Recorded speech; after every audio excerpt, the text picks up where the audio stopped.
Right off the bat, we just heard the news within the last couple of days that the Hyatt Power Plant is now in operation. Can you explain the thinking, the math that went into allowing that to fire back up, and some of the benefits?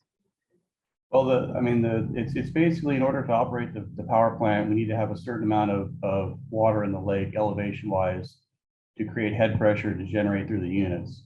And so with the last series of storms coming through, it pushed us above that level that we can safely bring the units back online and start generation as well. The byproduct is basically getting clean renewable energy out on the grid.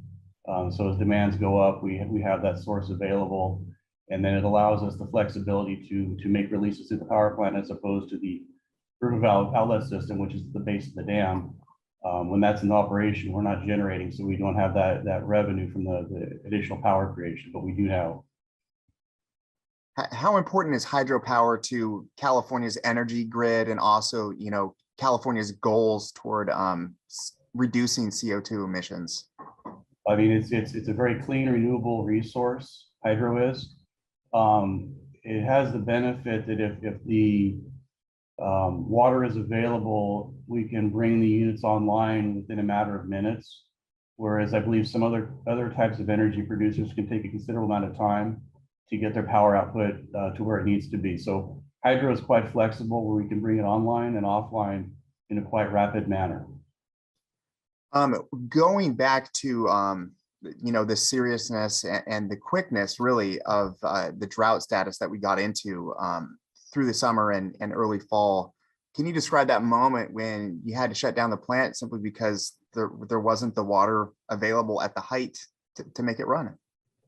Yeah, we knew kind of in advance based on the projections for the weather and knowing what the lake level was. So luckily we have, like I said, we have that release at the base of the dam for the river valve outlet system, and we went to basically bare minimum operation for releases to make our water requirement deliveries downstream for the fisheries, the water temperatures and flows we need to maintain for health and life safety, and then for the local water rights users that have kind of seniority rights. So we kind of went just to the bare operation.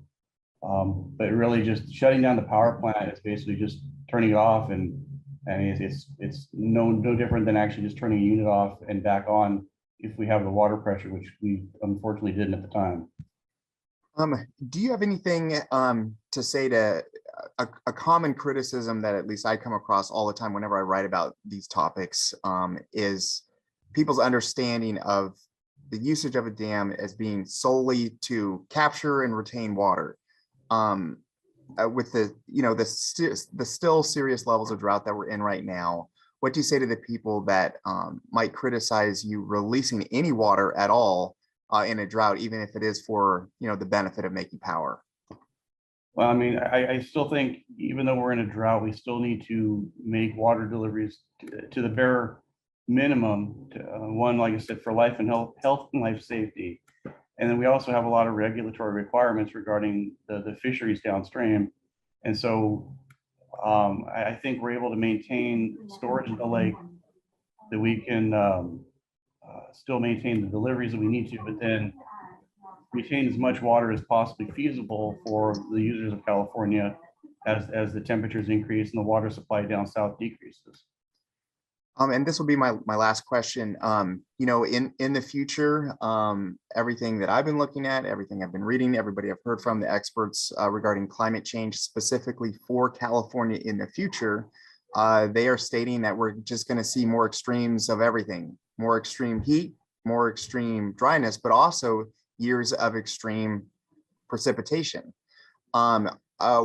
Regarding the generation of power there for Oroville and the Hyatt Power Plant, how do you think climate change could affect operations of that green resource of power in the future?